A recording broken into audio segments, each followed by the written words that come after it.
안녕하세요. 5분 강의 성경지리 시간입니다. 성경지리의 관점에서 성경의 내용들을 살펴보고 있습니다.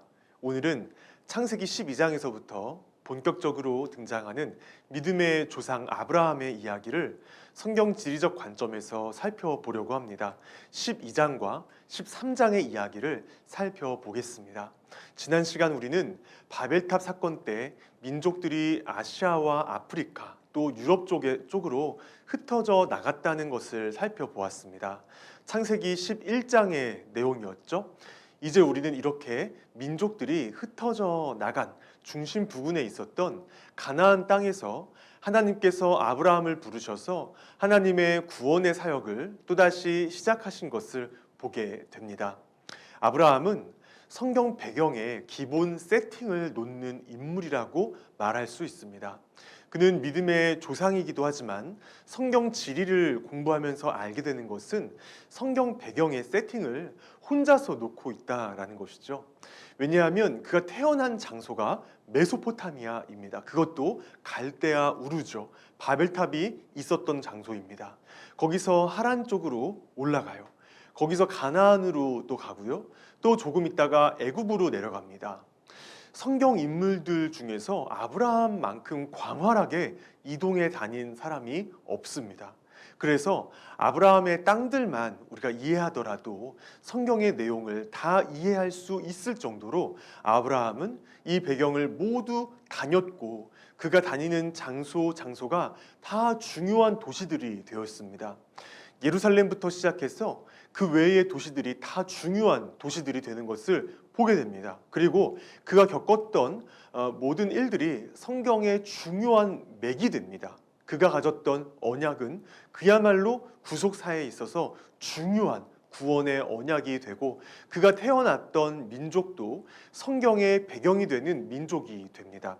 그가 최종적으로 예루살렘에 갔죠. 이 땅은 그야말로 땅 중에 땅이 되어서 하나님의 구원 사역을 이루는 땅이 됩니다. 모든 성경 배경에 세팅이 되는 사람이 바로 아브라함입니다. 그래서 아브라함만 제대로 배워도 성경 전체를 조망할 수 있는 시각을 갖게 됩니다. 아브라함이 우르에서 떠났어요. 그리고 하란으로 갔죠. 하란은 위쪽에 있습니다. 하란이 고원지대가 좀 많아요. 초지가 넓습니다. 또 흙으로 지은 집들이 있고요. 지금 이러한 모든 것들이 하란 지역의 특징이라고 할 수 있어요. 그리고 아브라함이 가나안으로 들어옵니다. 화면을 보시면 아브라함의 땅이 다 이게 나오죠. 가나안을 지금 눕혀서 놓은 지도입니다. 아브라함이 이 땅에 어떻게 들어왔고 어떻게 살아왔는가 하는 것을 보려고 합니다. 자, 이 가나안 땅에서 아브라함이 주로 활동했던 땅은 남방, 네게브라는 땅입니다. 지중해가 주변에 있고 또 소금 바다가 근처에 있습니다.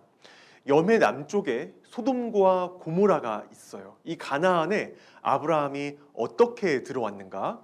야복강을 따라서 들어와서 먼저 세겜에 들어왔습니다. 그리고 첫 제단을 세겜에서 쌓았어요. 그 다음에 베델에 가서 두 번째 제단을 쌓았습니다. 세 번째는 남방으로 내려갔고요. 이 브엘세바 있는 데로 내려갔어요. 여기서 기근이 드니까 그가 애굽으로 또 내려갔습니다. 애굽에서 아브라함이 그야말로 기가 질려버렸어요. 아내가 여동생이라는 거짓말도 했죠. 그러나 하나님이 그를 보호하셨기 때문에 그는 다시 부자가 되어서 남방 네게브 지역으로 올라왔습니다. 그리고 여기서 머물지 않았고 다시 베델로 올라갔습니다.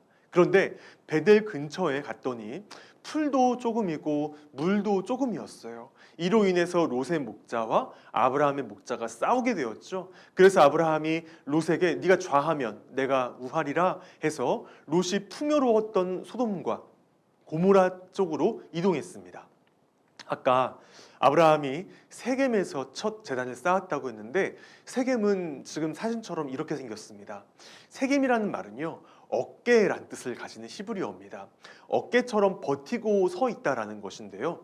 그리심 산과 에발산 사이를 버티고 서 있는 겁니다. 이 산들은 여호수아가 축복과 저주를 선언했던 산들입니다. 그래서 이 산들이 유명한데 이 사이에 세겜이 있습니다.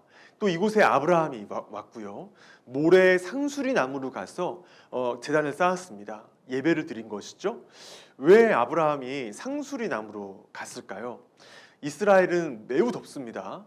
여름에는 굉장히 태양볕이 강하죠. 그런데 제사를 드리려면 제물을 다 태워야 되는데 적어도 2~3시간씩 걸립니다. 그래서 강렬한 햇빛을 피하기 위해서 주로 나무 밑에서 제단을 쌓고 예배를 드립니다. 이런 예배당을 야훼 예배당이라고 부릅니다.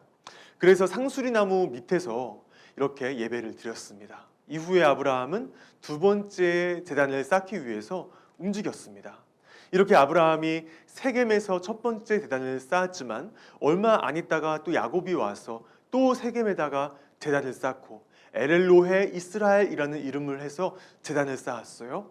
이후에 여호수아도 그가 처음 정복한 땅 여리고가 아니라 세겜에 와서 첫 번째 제단을 쌓았습니다. 이후에 또 예수님이 오시자 사마리아 여인과 만나서 세겜 앞 야곱의 우물에서 대화를 하시면서 결론적으로 그들의 대화가 어느 방향으로 갔느냐? 예배라는 방향으로 갔습니다. 여자가 예수님께 물어요. 우리 조상들은 그리심산에서 예배를 드렸는데 왜 당신들은 예루살렘에서 예배하라고 하십니까? 그때 예수님께서 이 산에서도 말고 예루살렘에서도 말고 너희가 아버지께 예배할 때가 이르리라 라고 말씀을 하셨습니다. 그리고 영과 진리로 예배하는 자, 성령과 진리 대신 예수 그리스도로 진리의 말씀으로 예배하는 자가 참된 예배자라고 예배에 대한 개념 부분을 여기서 세워주셨습니다. 예수님은 아브라함의 예배, 야곱의 예배, 여호수아의 예배, 그리고 그 예배의 완성된 가르침을 바로 이곳 세겜에서 베푸셨다는 것을 보게 됩니다. 이후에 아브라함이 베델로 내려가죠. 베델과 아이 사이에 언덕이 있습니다. 이런 곳에서 제단을 쌓고 여호와의 이름을 불렀어요. 이렇게 아브라함이 한 번 예배를 드렸다 하면 그 땅은 성지가 됩니다. 좋은 도시가 되고 기억에 남는 그런 도시가 되죠. 또 그 후에 점점 남방으로 옮겨갔더라 말씀하고 있어요. 남방이라고 해도요. 한 365일 중에 360일은 다 황토 흙인 땅입니다. 풀이 조금씩 난 유목민의 땅이죠. 이렇게 아브라함이 남방으로 옮겨와서 창세기 12장 10절을 보면 물이 마르지 않는 땅 애굽으로 왔습니다. 아브라함은 이처럼 가나안에서 애굽으로 내려가서 나일강 옆에서 목자 생활을 하려고 했어요. 그런데 어떻게 되었어요? 넘어가서 보니까 기가 들렸다고 말씀드렸죠. 스핑크스, 피라미드, 어마어마한 문명을 보면서 이미 아브라함이 여기 도착했을 때는 이것들이 완성되고 200~300년이 지난 뒤였어요. 화강암으로 만들어졌기 때문에 번쩍번쩍 빛까지 났습니다.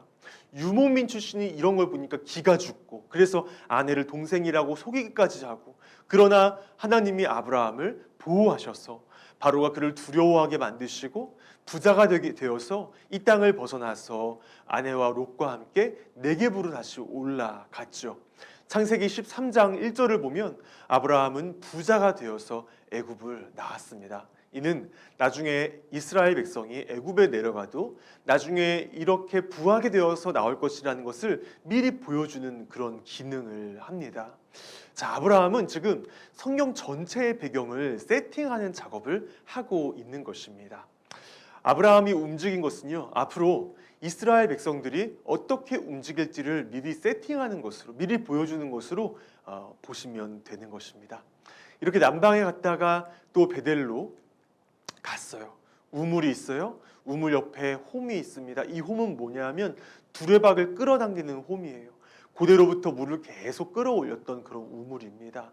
근데 창세기 13장 7절에서 11절을 보면 가축들이 이 물 퍼먹으려고 난리가 났던 것 같아요. 그래서 목축지도 적고 물도 적어서 싸우는 일들이 막 일어나니까, 그래서 아브라함이 네가 좌하면 내가 우하리라 했는데 롯이 눈을 들어 보니까 물이 많은 곳은 소알 지역이었어요. 멸망하기 전 소돔과 고모라 지역이었죠. 물이 풍부하니까 그곳으로 간 것입니다. 자, 이렇게 베델 지역은요, 이 정도, 지금 화면으로 보시는 것처럼 이 정도의 풀이 난 아주 척박한 땅이고요. 이것도, 이 사진도 풀이 제일 많이 났을 때 찍은 사진이에요. 얼마나 척박한 땅인가 하는 것을 알 수 있습니다. 이런 데서 목자와 양이 많으니까 싸울 수밖에 없었던 거죠. 이렇게 롯과 헤어진 후에 아브라함은 두 가지 큰 사건을 만나게 되는데요. 자, 그 다음부터는요, 다음 시간에 살펴보려고 합니다. 자, 오늘 강의는 여기까지 마무리하도록 하고요. 다음 시간에 아브라함의 이동 경로에 대해서 좀 더 살펴보도록 하겠습니다. 수고 많으셨어요. 감사합니다.